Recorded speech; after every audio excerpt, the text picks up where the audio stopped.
آگے بڑھتے ہوئے آپ کو بتائیں کہ سپریم کورٹ کے حکم پر وکیل کی بانی پی ٹی آئی سے ملاقات ہو گئی۔ سلمان صفدر 3 گھنٹے تک اڈیالہ جیل میں موجود رہے۔ ملاقات کے بعد جیل سے باہر آ کر کہا بانی پی ٹی آئی تک مکمل رسائی دی گئی، ان کی صحت ٹھیک ہے، رپورٹ سپریم کورٹ میں داخل کرانے تک کچھ کہنا مناسب نہیں ہوگا۔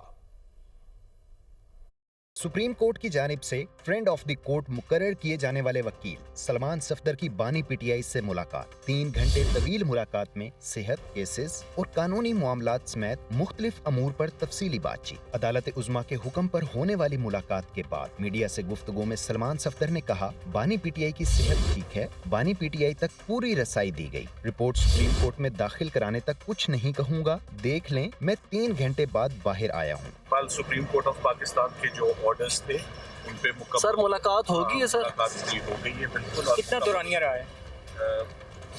آپ دیکھیں گے میں 3 گھنٹے کے بعد 3.5 گھنٹے کے بعد بات کروں، جیسے جو سپریم کورٹ کا حکم تھا اس کے مطابق ملاقات فل ایکسیس ملی ہے سر آپ کو؟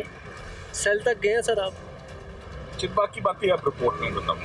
اس سے قبل توشہ خانہ فوجداری کیس کی سماعت چیف جسٹس پاکستان یاہیا آفریدی اور جسٹس شاہد بلال حسن پر مشتمل 2 رکنی بینچ نے کی۔ سپریم کورٹ نے توشہ خانہ فوجداری کیس میں ایڈوکیٹ سلمان صفدر کو فرینڈ آف دی کورٹ مقرر کرتے ہوئے اڈیالہ جیل میں بانی پی ٹی آئی کی بیرک تک رسائی کی اجازت دی۔ سپریم کورٹ نے ایڈوکیٹ سلمان صفدر کو ہدایت کی کہ وہ بدھ کو بانی پی ٹی آئی کی جیل میں حالت اور انہیں دستیاب سہولیات سے متعلق تحریری رپورٹ دیں۔ کیس کی مزید سماعت 12 فروری تک کے لیے ملتوی کر دی گئی۔